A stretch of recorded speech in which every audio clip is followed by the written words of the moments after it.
Hello everyone សួស្តីបងប្អូនអរគ្នាលោកគ្រូអ្នកគ្រូទាំងអស់គ្នា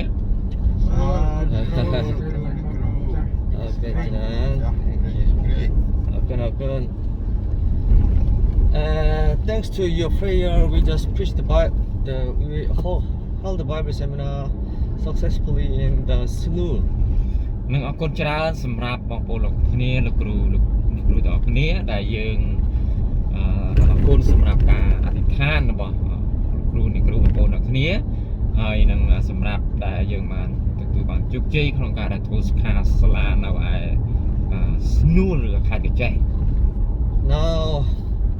we are heading to the Kampong Tom for holding the Bible seminar. This is a new place downtown in the Kampong Tom. Please pray for us. ឥឡូវនេះយើងកំពុងតែធ្វើដំណើរទៅកំពង់ធំដើម្បីនឹងធ្វើសិក្ខាសាលានៅថ្ងៃស្អែក Today morning, while going to the Kampong Tom, the pastor asked me how to solve the conflict between the brother and sister in our church. ដូច្នេះគឺនឹងអំឡុងពេលដែលយើងធ្វើដំណើរឬក៏នោះគឺលោកគ្រូយ៉ាគាត់មានសំណួរទាក់ទងទៅនឹងការតោះតេងឬក៏មិនចោះសម្រងគ្នានៅក្នុងជំនុំ He just wondered that some people blame each other and some people blame the pastor too, but sometimes they misunderstand. មានគាត់បាននិយាយថាមានមនុស្សមួយចំនួនឬក៏ក្រុមជំនុំតែងតែមានការបន្ទោសគ្នាឬក៏អត់ចោះសម្រងគ្នាទាក់ទងទៅនឹងការនៅក្នុងពូជជំនុំ That's why we should find out the true solution to solve the kind of the matter. If not, our church will be scattered and will be broken. ដូច្នេះយើងត្រូវតែស្វែងរកដំណោះស្រាយប្រសិនបើមិនដូច្នោះទេពូជជំនុំមិនយើងទាំងគ្នានឹងបែកបាក់នឹងរប៉ាត់របាយអស់ So when Jesus Christ came down from the heaven, he just crucified for us. After that, he just commanded us to love each other, to love one another. Because if you love each other, if you love one another, we can prove that we are real son of God, and we can preach the gospel through our activities to love one another. អញ្ចឹងនៅពេលដែលព្រះអង្គម្ចាស់ស្គ្រីស្ទទ្រង់បានយាងមកដើម្បីនឹងសគត់ជំនួសនៃអំពើបាបរបស់យើងនោះនៅពេលនោះព្រះអង្គនៅពេលដែលយើងដែលព្រះអង្គបានបង្រៀនទៅកាន់កូនស្ងួនគ្នារបស់ព្រះអង្គថាចូលស្រឡាញ់គ្នាទៅវិញទៅមកតាមរយៈការប្រព្រឹត្តរបស់យើងរាល់គ្នានោះគឺជាទីបន្ទាល់ឬក៏ក្នុងការដែលយើងអាចជាគំរូដ៏ល្អហើយជាទីបន្ទាល់ដែលមានឥទ្ធិពលទៅកាន់អ្នកដទៃផ្សេងទៀត As you know, even though we got the salvation, we are a little bit weak because in our heart there is a simple nature. Still, we have a simple nature. That kind of simple nature always push us to hate someone. Right. អញ្ចឹងយើងដឹងហើយថាបន្ទាប់ពីដែលយើងបានទទួលសេចក្តីសង្គ្រោះដ៏ពិតប្រាកដហើយនោះយើងនៅតែមានអំពើឬក៏ហៅថាអំពើបាបឬក៏ហៅថានិស្ស័យបាបរបស់យើងទាំងអស់គ្នាដូច្នេះនិស្ស័យបាបនោះតែងតែជំរុញឲ្យយើងទាំងអស់គ្នាម្នាក់ស្អប់អ្នកដទៃឬក៏ការតោះប្រឆាំងគ្នានោះគេហៅថានិស្ស័យបាបរបស់មនុស្ស Sometimes this hatred was caused by our misunderstanding, and sometimes this hatred caused by Satan's deception. ពេលខ្លះសេចក្តីសម្អប់របស់យើងរាល់គ្នាវាតែងតែកើតឡើងពីការដែលអត់សូវយល់គ្នាឬក៏ការភ័ន្តច្រឡំហើយមួយទៀតនោះគឺភាគច្រើនគឺការលបួងមកពីអរិយសាតាំងផងដែរពេលខ្លះ And sometimes this hatred was caused by our simple nature too. ហើយពេលខ្លះក៏សេចក្តីសម្អប់កើតមកឡើងចេញពីគំនិតដួងចិត្តរបស់យើងនោះ ពេលខ្លះវាកើតចេញពីនិស្ស័យបាបរបស់ផងយើងរកគ្នាម្នាក់ So there are three kinds of reason to hate each other in the church. ពេលខ្លះក៏មានហេតុផលចំនួន2ប្រភេទនៅក្នុងពួកជំនុំដែលធ្វើឲ្យមានការស្អប់គ្នាទៅវិញទៅមក Simple nature, និស្ស័យដោយសារតែនិស្ស័យបាបរបស់ផងយើងរកគ្នាម្នាក់ misunderstanding, ការភ័ន្តច្រឡំឬក៏មិនយល់ពីគ្នា Satan's deception. ហើយមួយទៀតនោះគឺដោយសារតែការចាញ់លបួងរបស់ផងអរិយឲ្យមានសេចក្តីសំអប់ការទាស់ទែងគ្នា So we should solve this kind of problem with the three kind of viewpoint of the three kinds of the reason. ដូច្នេះយើងត្រូវតែដោះស្រាយវានៅចំណុចនីមួយហើយនឹងចំណុចនីមួយឲ្យបានសមស្រប If not, we will get weak and finally we cannot preach the gospel. Instead of preaching the gospel, we can fight against each other in our church. Our Christian's life will be broken totally, and we cannot do anything for the preaching the gospel to unbeliever. We will be ruined. Our life will be ruined, even though our salvation cannot be lost. អញ្ចឹងមានថាពេលក្រោយមកគឺប្រសិនបើយើងមិនដោះស្រាយវាឲ្យបានល្អនោះទេយើងកាន់តែខ្សោយទៅដែលធ្វើឲ្យជីវិតគ្រីស្ទបរិស័ទរបស់យើងទាំងអស់គ្នាម្នាក់បានទុនខ្សោយហើយគឺអត់បានធ្វើកិច្ចការងារការដោះធ្វើកិច្ចការងារពុនកិច្ចរបស់ព្រះអង្គទេរហូតដល់ជីវិតរបស់យើងបានអាចនឹងស្លាប់នោះ If we will be united as a one family in the Christ, we will get more strength from God, and we can preach the gospel more easily. And one more thing, we can prove we are son of God to all people. ប្រសិនបើយើងសហការគ្នាក្នុងនាមយើងទាំងអស់គ្នាជាគ្រីស្ទបរិស័ទនោះយើងនឹងរឹងមាំយើងនឹងខ្លាំងឡើងដូច្នេះប្រសិនបើយើងអត់មានការសហការគ្នាហើយយើងអាចមានការទាស់ទែងទាំងអស់នោះយ៉ាងណាមិញគឺយើងមិនអាចមានការទាំងអស់នោះដែលបង្ហាញថាយើងជាកូនរបស់ផងព្រះអង្គទេ The main effect of the united as a one family in the Christ is we can preach the gospel to unbelievers easily because they will be surprised that we love each other even though there are many difficulties. And the other thing is we can be strengthened more and more because cross fellowship will always encourage us to be a mature Christian. And one more thing is we can keep our peace in my mind. យ៉ាងណាមិញនោះគឺប្រសិនបើយើងសហការគ្នាក្នុងនាមយើងជាកូនស្ងួនគ្នារបស់ព្រះអង្គអ្នកអត់ជឿគេនឹងភ្ញាក់ផ្អើលថាជីវិតគ្រីស្ទបរិស័ទគឺដូចនេះគឺសហការគ្នាខ្នះខ្នែងពីគ្នាយ៉ាងណាមិញនោះយ៉ាងណាមិញប្រសិនបើយើងរក្សានៅការទាំងអស់នោះបានយើងនឹងមានសន្តិភាពនៅក្នុងដួងចិត្តរបស់យើងរបស់គ្នាម្នាក់ The power of the unity in the Christ is the power of the power of the Christian's life. អញ្ចឹងន័យថាដល់ពេលដែលយើងមានអំណាចបជាស្ដាគឺមិនន័យថាដែលយើងដោយសារតែយើងសហការគ្នានោះគឺជាប្រជាស្ដារបស់ផងព្រះអង្គ Because without church, without fellowship, without unite, there is no preaching, there is no strength, there is no worshiping together. Yeah, that's why God ordered us to be united as a same family. ដូច្នេះព្រះអង្គតែងតែឲ្យយើងសហការគ្នាដូចជាគ្រួសារតែមួយប្រសិនបើអត់មានការសហការគ្នាអត់មានការជួបជុំអត់មានការលើកទឹកចិត្តនោះទេនឹងងាយស្រួលក្នុងការដែលធ្វើឲ្យយើងបាក់ទឹកចិត្ត But as you knew, unfortunately, Satan know well that if Satan break the relationship about the fellowship,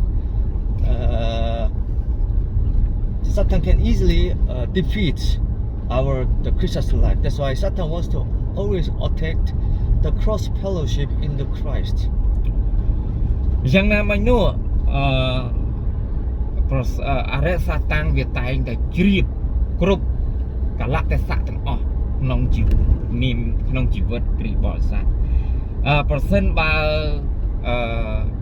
យើងទាំងអស់គ្នាអត់បានក្នុងការដែលយើងចិត្តទុកដាក់នៅការទាំងអស់នោះទេអរិយសាតាំង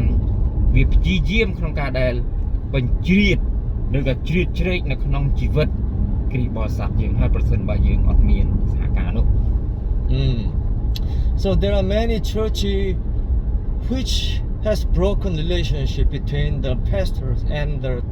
church member. គឺមានผู้ជំនុំជាច្រើនដែលតែងតែមានការបាក់បែករវាងក្រុមជំនុំហើយនឹងគ្រូបង្រៀនពេលខ្លះ In the Bible, as you know, Corinthian church, they has a lot of the knowledge of the Bible. They has a good the talent to come from God, and they have a lot of the skill to preach the gospel. The problem is the united, the cross fellowship of the family was broken totally. They jealous each other. They were jealous of each other. So Bible warned them not to be separate from each other. ដូច្នេះយើងដឹងហើយថានៅក្នុងក្រុមជំនុំកូរិនថូសគឺពួកគេមានពោពេញដោយចំណេះដឹងខាងឯព្រះបន្ទូលមានជំនាញក្នុងការផ្សព្វផ្សាយនឹងល្អប៉ុន្តែបញ្ហានោះគឺថាពួកគេអត់ដែលមានភាពសហការគ្នានោះទេដូច្នេះហើយដែលធ្វើឲ្យគេ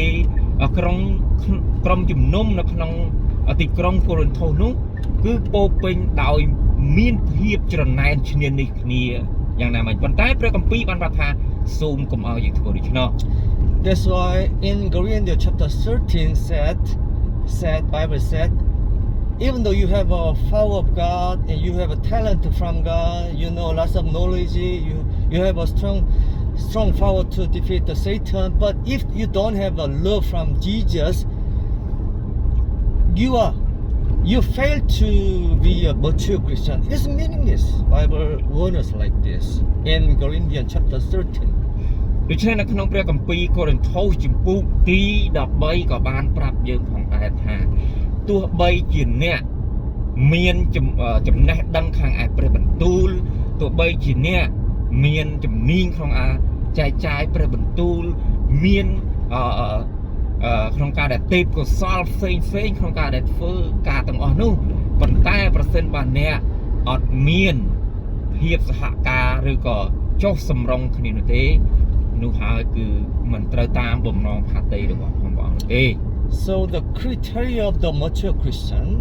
the standard of the mature Christian is not to get knowledge of the Bible. It's not to ability to preach the gospel.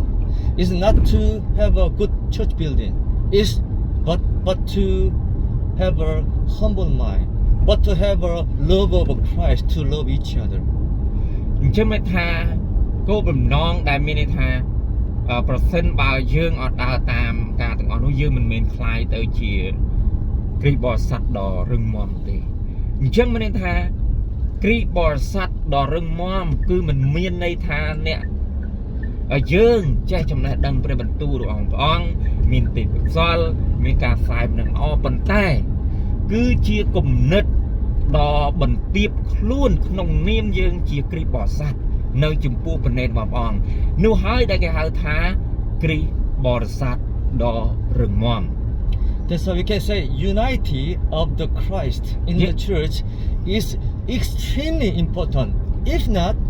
our church will be totally broken. If our church will be totally broken, how can we preach the gospel? How can we get the strength in the church? How can we be a mature Christian? Impossible. អញ្ចឹងប្រសិននៅក្នុងនោះគឺមានន័យថាប្រសិនបើយើងអត់មានភាពសហការឬក៏ចុះសម្រុងគ្នានោះតើយើងអាចចែកចាយព្រះបន្ទូលរបស់ព្រះអង្គផ្សាយនឹងល្អក្នុងនាមយើងទាំងគ្នាជាគ្រីស្ទបរិស័ទដោយវាប្រសិនបើយើងអត់សហការគ្នាអត់ចុះសម្រុងគ្នានៅក្នុង ពួកជំនុំនោះផងនោះ That's why when the Jesus came down from the heaven to be crucified for us, he just orders. First of all, he didn't order us to preach the gospel. He didn't order us to have the power of God. He didn't order us to have an ability to overcome all difficulty. First of all, he just ordered us to love one another. This is first commandment in the New Testament. កាលដែលព្រះអង្គចាប់ស្គីទ្រង់បានយាងមកនោះ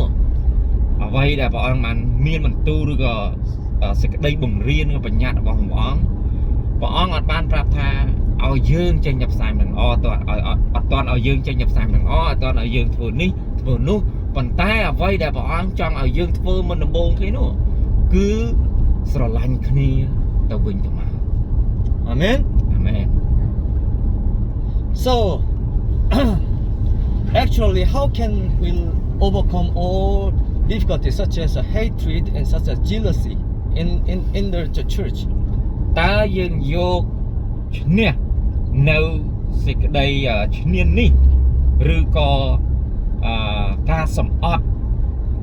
យ៉ាងដូចម្ដេចប្រសិនបើយើងមានការទាំងអស់នេះ The one solution to overcome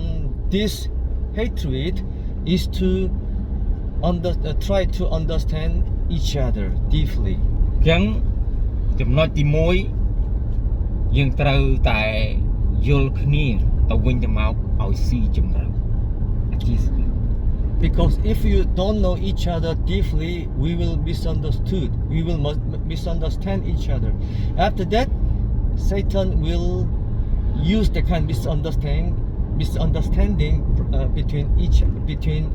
us. That's why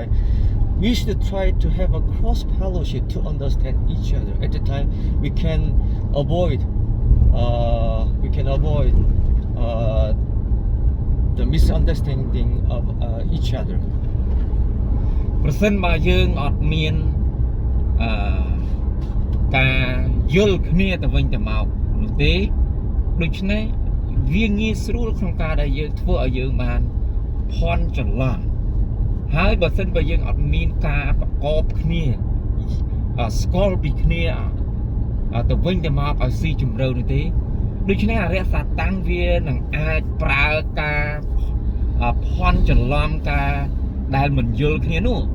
ដើម្បីនឹងបំបែកយើងទាំងគ្នា And the other thing is we should know that even though we got the stuff, we have a simple nature, and the simple nature cannot be trained totally. So day by day and step by step, the simple nature will be removed when you grow as a mature Christian. That's why we should know each other, because even though he got the salvation and we got the salvation, he has the simple nature, we have a simple nature. So that's why we can try to understand, because he is now being transformed into the character of the Jesus Christ. But he's not perfect and we are not perfect. That's why we should know that we have a simple nature. At the time, we can easily understand their mistake, because they are not perfect. We are not perfect too. អញ្ចឹងយើងត្រូវតែយល់គ្នាទៅវិញទៅមកផងដែរតាក់ទងទៅនឹងទោះបីជាយើងបានទទួលសេចក្តីសង្គ្រោះក៏ដោយប៉ុន្តែយើងគ្រប់គ្នាគឺនៅតែមាននិស្ស័យបាបរៀងខ្លួននៅពេលដែលយើងបានសង្គ្រោះគឺនិស្ស័យបាបនោះគឺមិនទាន់ទៅណានោះទេប៉ុន្តែយ៉ាងណាមិញគឺជីវិតរបស់យើងទាំងអស់គ្នានឹងត្រូវផ្លាស់ប្ដូរបន្តិចម្ដងប៉ុន្តែយើងត្រូវតែយល់ថាគ្រប់គ្នាទាំងអស់ទោះបីជាយើងបានសេចក្តីសង្គ្រោះក៏ដោយគឺយើងនៅតែនិស្ស័យបាបរបស់យើងគឺមិនទាន់ទៅណានោះទេ And one more thing is គឺមួយទៀតនោះគឺថា Bible said love each other like I love you. It means the standard of love between us should be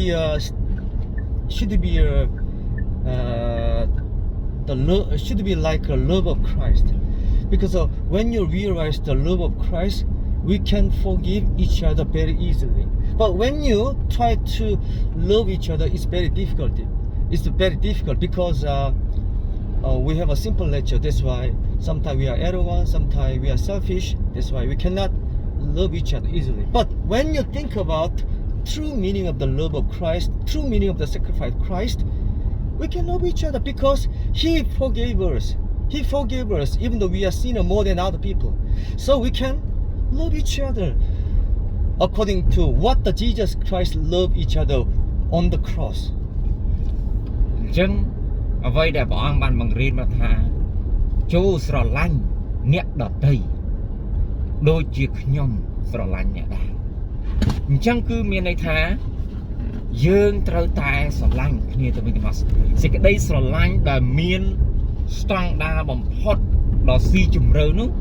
គឺជាសេចក្តីស្រឡាញ់របស់ផងព្រះអង្គម្ចាស់ព្រះគ្រីស្ទសូមឲ្យសេចក្តីស្រឡាញ់របស់យើងទាំងអស់គ្នានោះដូចជាសេចក្តីស្រឡាញ់របស់ផងព្រះគ្រីស្ទដូច្នេះហើយនៅពេលដែលយើងមានសេចក្តីស្រឡាញ់របស់ផងព្រះអង្គអញ្ចឹងមានថាការអត់ទោសឲ្យគ្នាទៅវិញទៅមកសេចក្តីកំហឹងទៅកាន់គ្នាទៅវិញទៅមកងាយស្រួលក្នុងការដែលធ្វើការដែលអត់ទោសឲ្យគ្នាទៅវិញទៅមកឯង So I can say forgiveness of sins between each other should not be from humanity, humanism, human's love. It should be from love of Christ. អញ្ចឹងគិតបានចង់បាននិយាយថាការអត់ទោសទៅកាន់អ្នកដទៃគួរតែមិនមែនមកពីគំនិតកិច្ចការរបស់ផងយើងឬក៏មនុស្សទេប៉ុន្តែសូមឲ្យការអត់ទោសរបស់យើងគឺមកពីព្រះអង្គវិញដូច្នេះប្រសិនបើយើងមានការអត់ទោសមកពីព្រះអង្គគឺងាយស្រួលក្នុងការដែលយើងធ្វើការទាំងអស់ So when we think about the true sacrifice of Christ, how great He loves us, at the time we can easily forgive each one. អញ្ចឹងប្រសិនបើយើងមើលទៅលើការដែលព្រះអង្គទ្រង់បានសុគតសម្រាប់យើងរាល់គ្នានោះចង់បង្ហាញថាតើព្រះអង្គទ្រង់ស្រឡាញ់យើងធំប៉ុណ្ណានោះជាអ្វីដែលព្រះអង្គបានបង្ហាញសេចក្តីស្រឡាញ់របស់ផងព្រះអង្គដូច្នេះព្រះអង្គចង់ឲ្យមនុស្សបានបង្ហាញសេចក្តីស្រឡាញ់របស់ផងខ្លួនការអត់ទោសរបស់ខ្លួនដូចជាព្រះអង្គដែរ And one more thing is we should know Satan's deception. ដូច្នេះយើងត្រូវតែដឹងអំពីអរិយសត្តាំងវាតែងតែមានសេចក្តីល្បួង You know, Satan always used hatred between each other. យើងដឹងហើយថាអរិយវាតែងតែប្រើប្រាស់នៅសេចក្តីសម្អប់ឲ្យមនុស្សបានស្អប់គ្នាទៅវិញទៅមក Sometimes it was caused by a tiny problem, but Satan wants to make that one as a huge problem. This is Satan's skill. អញ្ចឹងដូច្នេះយើងដឹងហើយថាពេលខ្លះបញ្ហាវាទូចនោះទេប៉ុន្តែអរិយវាអាចធ្វើឲ្យបញ្ហានោះទៅជាធំបាន So at the time we should know that this problem does not come from the huge problem. This problem caused by the small tiny problem. If you think about it as the huge problem, not the small tiny problem, it means we are deceived by the Satan once again. អញ្ចឹងប្រសិនបើយើងគិតថាបញ្ហាទូចវានោះវាទៅជាធំនោះនៅពេលនោះហើយដែលយើងត្រូវតែដឹងថាអរិយវានឹងធ្វើការទាំងអស់នោះវាកំពុងតែធ្វើឲ្យកើតឡើង That's why we can try to understand each other more deeply, more closely. First of all, ដូច្នេះហេតុនោះហើយដែលយើងត្រូវតែស្វែងយល់ស្គាល់គ្នាហើយនឹងប្រកបគ្នាឲ្យកាន់តែស៊ីជម្រៅ And one more thing is we should think that we are the not perfect one, even though we got the we have a simple nature each other. That's why not only for them, but also of course we have a weakness. So we should understand all born again Christian, they are not perfect. If you understand like this, they have a simple nature. If you understand like this, we can understand their mistake very easily. អញ្ចឹងមានន័យថាប្រសិនបើយើងត្រូវតែស្វែងយល់ឬក៏ត្រូវតែស្គាល់ពីគ្នាថាយើងគ្រប់គ្នាមិនមែនជាមនុស្សគ្រប់លក្ខទេដោយសារតែយើងនៅតែទោះបីជាយើងបានសេចក្តីសង្គ្រោះយើងនៅតែមាននិស្ស័យបាបនៅក្នុងដួងចិត្តរបស់យើងទាំងអស់គ្នានៅពេលនោះហើយដែលធ្វើឲ្យយើងទាំងអស់គ្នាអាចអត់ទោសកំហុសឲ្យគ្នាទៅវិញទៅមកដោយងាយស្រួល And the one more thing is we should love like as Jesus Christ loved us. The standard of love is not the humanism. It's the standard of the love in the church should be a love of Christ. អញ្ចឹងយើងត្រូវតែដឹងថាសេចក្តីស្រឡាញ់របស់យើងគួរតែឲ្យដូចជាសេចក្តីស្រឡាញ់របស់ព្រះព្រះគ្រីស្ទយ៉ាងណាមិញនោះគឺសេចក្តីស្រឡាញ់របស់ផងមនុស្សមិនអាចដូចជាសេចក្តីស្រឡាញ់របស់ផងព្រះអង្គទេគឺព្រះអង្គជាអ្នកផ្ដល់សេចក្តីស្រឡាញ់សម្រាប់យើងគ្នា So we should realize that how much Jesus Christ loves us even though we are more wicked than other people. យើងត្រូវតែដឹងថាតើព្រះអង្គទ្រង់ស្រឡាញ់យើងខ្លាំងប៉ុណ្ណាទោះបីជាយើងមានសេចក្តីកំសោយជាងអ្នកដទៃ And the final thing is we should think about the second deception. If you hate each other, it means we are now being used by Satan to destroy the unity of the Christ. អញ្ចឹងយើងត្រូវតែដឹងថាអតិពលរបស់ផងអរិយសត្តាដូច្នេះនៅពេលដែលយើងមានសេចក្តីសំអប់ការទាំងអស់នោះយើងកំពុងតែត្រូវបានប្រើប្រាស់ដោយអរិយសត្តាហើយដូច្នេះយើងត្រូវតែឲ្យនៅជាប់ក្នុងសេចក្តីស្រឡាញ់របស់ផងអស់ And final thing is we should understand the importance of the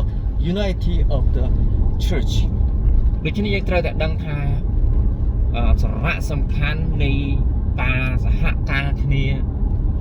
រួបរวมគ្នានៅក្នុងពួកជំនុំ If church will be broken, nothing left. Everything will be broken. We cannot preach the gospel. We cannot be strength in the church. We cannot worship God truly. So how can we keep our Christians alive? Impossible. So we should try to preserve the unity of the church. ដូច្នេះយើងត្រូវបើសិនបើមានការបាក់បែកគ្នាដូច្នេះគឺអ្វីគ្រប់យ៉ាងនៅក្នុងពួកជំនុំគឺត្រូវបានបាក់បែកយើងមិនអាចទៅថ្វាយបង្គំយើងមិនអាចក្នុងការដែលចែកចាយនឹងល្អដូច្នេះអ្វីគ្រប់យ៉ាងទាំងអស់គឺត្រូវបានបាក់បែកអត់ហើយប៉ុន្តែយ៉ាងណាមិញនោះយើងត្រូវតែចងចាំថាយើងត្រូវតែថែរក្សានៃការរួបរวมគ្នានៅក្នុងពួកជំនុំរបស់ព្រះអង្គ Amen. Amen. So can you repeat once again? សូមថាជាមួយនឹងគាត់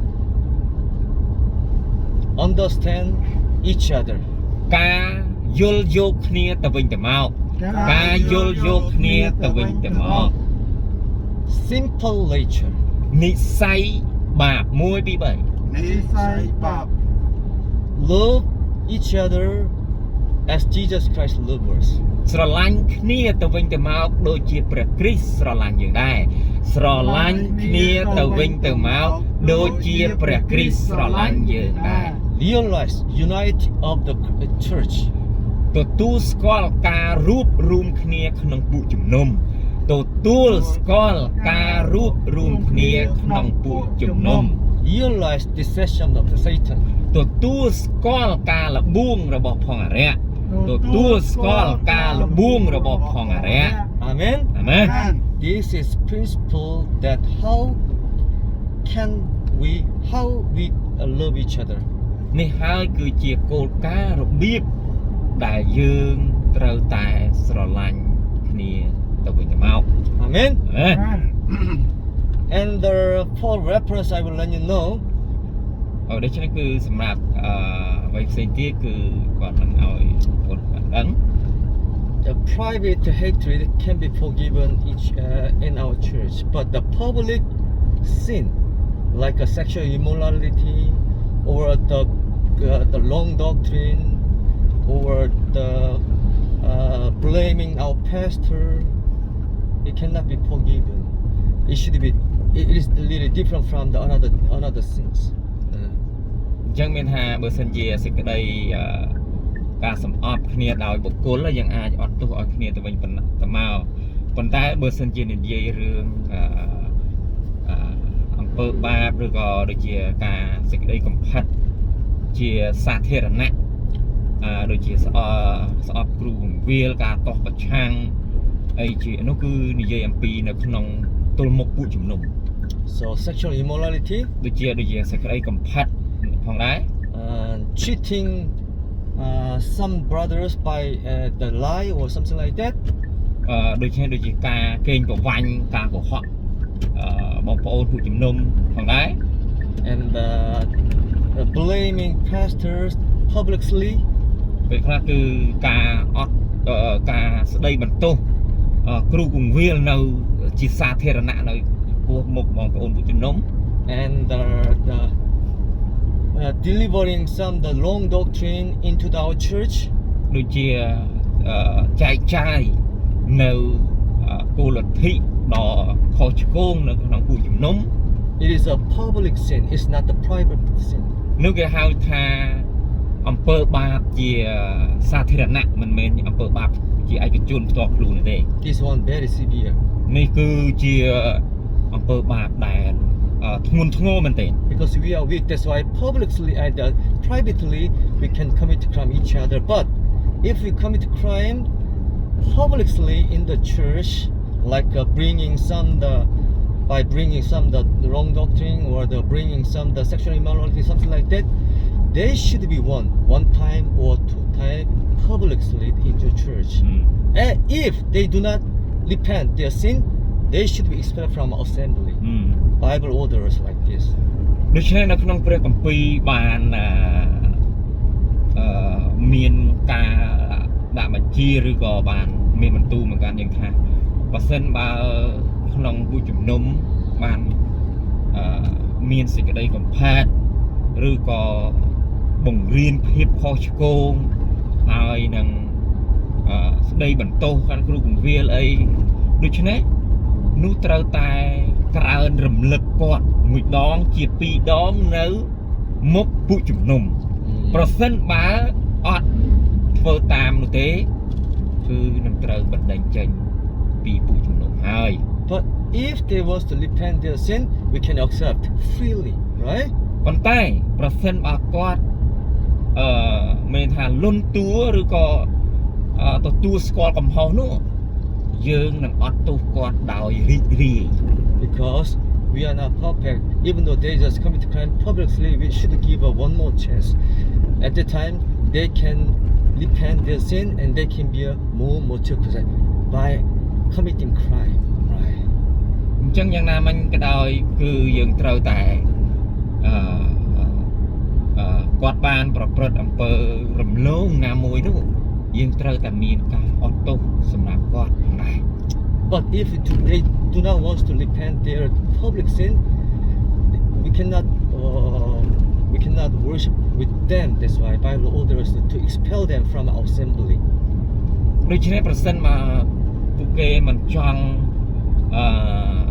មានថាសារភាពកំហុសនៃអំពើបាបរបស់គេនៅមុខពួកជំនុំនោះទេដូច្នេះយើងមិនអាចថ្វាយបង្គំព្រះអង្គឬក៏ធ្វើកិច្ចការជាមួយនឹងគាត់បានទេដោយសារតែគាត់មិនព្រមទទួលសេចក្តីកំហុស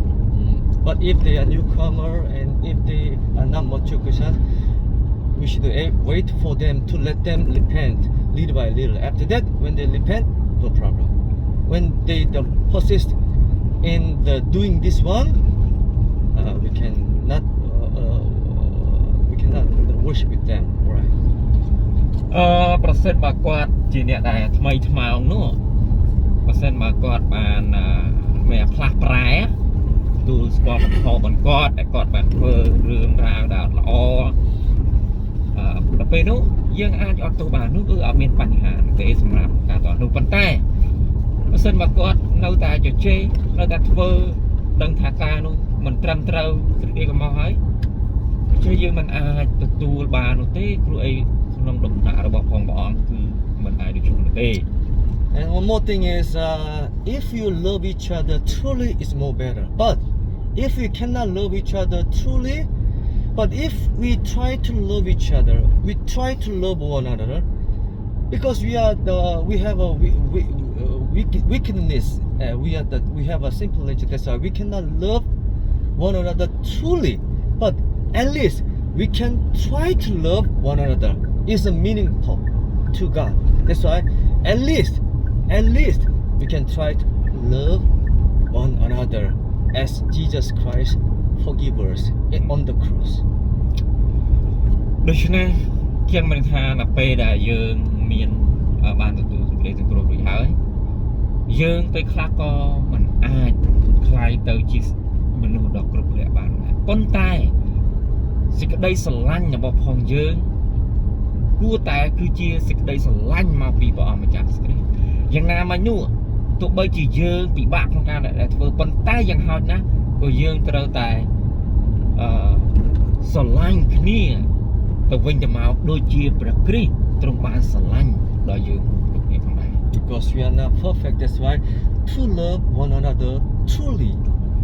it's a little bit difficult because we are not perfect. But at least we can do our best to love each other. This is our duty. So at that time, God will be pleased with our activities. We can do like this, even though we cannot love one another truly like Jesus Christ. Okay, this is meaningful, right? យ៉ាងណាមិញនោះប្រសិនបើពេលខ្លះយើងអត់មានសេចក្តីស្រឡាញ់ដ៏ពិតប្រាកដដូចជាព្រះអង្គព្រះគ្រីស្ទយ៉ាងហោចណាស់ក៏យើងត្រូវតែព្យាយាមក្នុងការដែលធ្វើឲ្យយើងទាំងអស់គ្នាបានមានសេចក្តីស្រឡាញ់ដ៏ពិតប្រាកដដូចជាព្រះអង្គព្រះគ្រីស្ទនោះហើយគឺជាអត្ថន័យនៃសេចក្តីស្រឡាញ់ដ៏ពិតប្រាកដដែលព្រះអង្គបានផ្ដល់មកកាន់យើងរាល់គ្នា Amen. Amen. So let's try to remember four kind of method to love one another in the church. ដូច្នេះយើងត្រូវតែព្យាយាមក្នុងការដែលចងចាំនៃហេតុផលដែលយើងគួរតែមានសេចក្តីស្រឡាញ់នៅក្នុងពួកជំនុំគឺ4ប្រភេទនោះ One thing is ទី1 hatred sometimes come from lack of having a cross fellowship. អញ្ចឹងសេចក្តីការសម្អប់នោះវាកើតឡើងដោយសារតែយើងអត់សូវបានប្រកបគ្នាដ៏ស្អិតរមួតនៅក្នុងជំនុំ That's why we should try to have cross fellowship to understand each other deeply. This is our duty. ដូច្នេះកិច្ចការរបស់យើងទាំងអស់គ្នាយើងត្រូវតែមានការប្រកបគ្នាដោយស្អិតរមួតនោះហើយអ្វីដែលយើងគួរត្រូវតែធ្វើ And second, ទី2 we should know we have simple nature. We are weak each other. នេះត្រូវដឹងថាយើងគឺជាមនុស្សដែលមានសេចក្តីកំសោយដូច្នេះយើងតែងតែមាននិស្ស័យបាបនៅក្នុងខ្លួនទោះបីយើងបានសង្គ្រោះរួចហើយ So if we will not forgive each other, we will not be forgiven each other, and we will not be acceptable. We will not be accepted to Jesus, to God also. So Bible said, love each other. If not, you will not be accepted in front of God. It does not mean your salvation will be lost. It means God will blame you because you didn't forgive your co-worker, your same family. អញ្ចឹងមានន័យថាប្រសិនបើយើងមិនអត់ទុកទៅកាត់បងប្អូនពួកជំនុំឬក៏នៅក្នុងពួកជំនុំយើងទេព្រះអង្គនឹងអត់ទទួលយើងទេប៉ុន្តែมันមានន័យថាយើងមិនបានសង្គ្រោះនោះទេប៉ុន្តែមានន័យថា ព្រះអង្គនឹងស្ដីបន្ទោសយើងដោយសារតែយើងអត់បានអត់ទោសឲ្យបងប្អូនយើងអត់ទោសគ្នាទៅវិញទៅមក And third, ទី3 love each other as Jesus Christ sacrificed for us on the cross. ស្រឡាញ់គ្នាទៅវិញទៅមកដូចជាព្រះគ្រីស្ទទ្រង់បានសុគតឬក៏ផ្ដល់សេចក្តីស្រឡាញ់មកកាន់ពួកយើង When you think about the sacrifice of the cross, we can forgive each other very easily. នៅពេលដែលយើងគិតអំពីការលះបង់របស់ព្រះអង្គនៅលើឈើឆ្កាងអញ្ចឹងមានន័យថាយើងងាយស្រួលក្នុងការដែលអត់ទោសឲ្យគ្នាទៅវិញទៅមក And the fourth, ចំនួនលេខ4 we should understand the effect of the unity of the fellowship. យើងត្រូវតែដឹងថាប្រសិទ្ធភាពគឺការប្រកបគ្នាជួបជុំគ្នានោះឯង If the unity of the fellowship is broken, everything will be broken. ប្រសិនបើយើងអត់មានការប្រកបគ្នាដោយញឹកញយគឺការសហការឬក៏ការសាមគ្គីគ្នានោះគឺអត់មានទេ No more preaching. អត់លែងមានការចែកចាយព្រះបន្ទូល No more the maturity in the Christ. លែងមានភាពរឹងមាំនៅក្នុងព្រះអង្គ No more encouraging in the Christ. លែងមានការលើកទឹកចិត្តគ្នានៅក្នុងព្រះអង្គ No more worshiping in the Christ. លែងមានការថ្វាយបង្គំនៅក្នុងព្រះអង្គហើយ We cannot keep Christ's life at all. ដូច្នេះយើងមិនអាចរក្សានៅជីវិតគ្រីស្ទបរិស័ទបានយើងទេ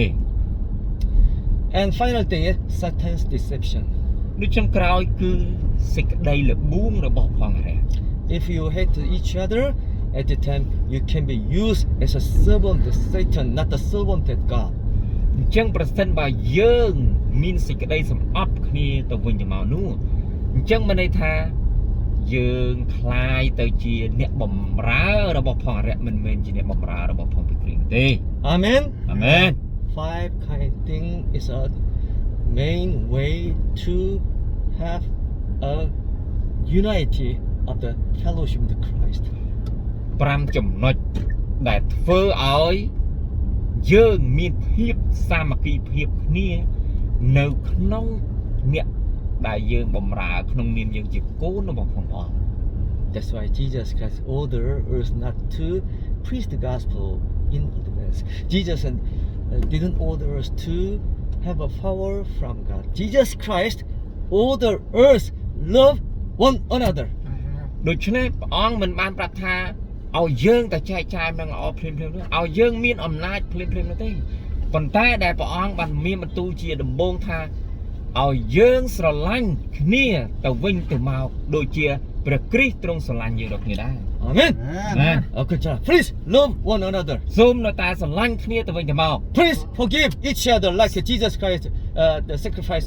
for us. សូមអត់ទោសឲ្យគ្នាទៅវិញទៅមកដូចជាព្រះគ្រីស្ទទ្រង់បានអត់ទោសឲ្យលោកបងប្អូនដល់គ្នាដែរ Amen. Amen. If you forgive someone, you can be a winner of your life. ដូច្នេះប្រសិនបើយើងទាំងអស់គ្នាមិនអាចមានការទាំងអស់នោះទេយើងមិនអាចខ្លាចទៅជាឲ្យយើងបានទទួលបានជ័យជំនះក្នុងជីវិតរបស់យើងបាន If you hate someone, you can be a loser. You can attack yourself only. ប្រសិនបើយើងធ្វើការទាំងអស់នេះយើងនឹងអាចទទួលបានជ័យជំនះនៅក្នុងជីវិតរបស់យើងទាំងគ្នាប៉ុន្តែប្រសិនបើយើងមានសេចក្តីសម្អប់នៅក្នុងជីវិតរបស់យើងទាំងគ្នាយើងនឹងខ្លាយទៅជាអ្នកដែលចាញ់ហើយ Hatred always destroy your whole peaceful life. អញ្ចឹងមានន័យថាសេចក្តីសម្អប់នឹងបំផ្លាញនៅសន្តិភាពនៅក្នុងដួងចិត្តរបស់យើងទាំងគ្នា But forgiveness each other will restore you as a son of God once again. ដូច្នេះមានន័យថាសេចក្តីស្រឡាញ់ដែលយើងមានទៅកាន់គ្នាទៅវិញទៅមកនឹងឲ្យយើងមានការផ្សះផ្សានៅក្នុងដួងចិត្តជីវិតគ្រីស្ទានរបស់យើងទាំងគ្នា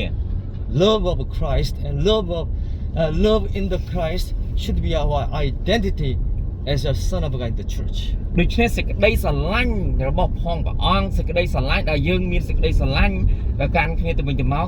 នោះហើយគឺជាអត្តសញ្ញាណក្នុងនាមយើងទាំងអស់គ្នាជាគ្រីស្ទបរិស័ទ Amen. Amen. Okay, thanks so much.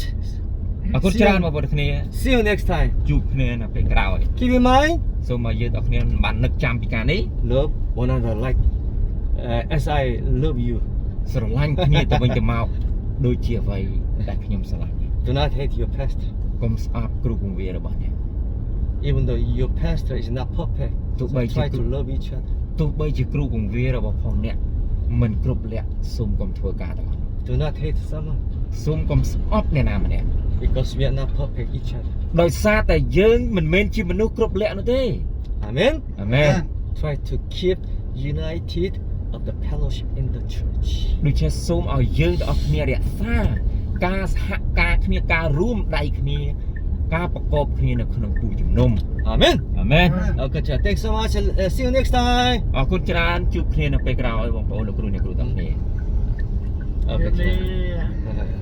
Thanks so much. Okay. Bye bye.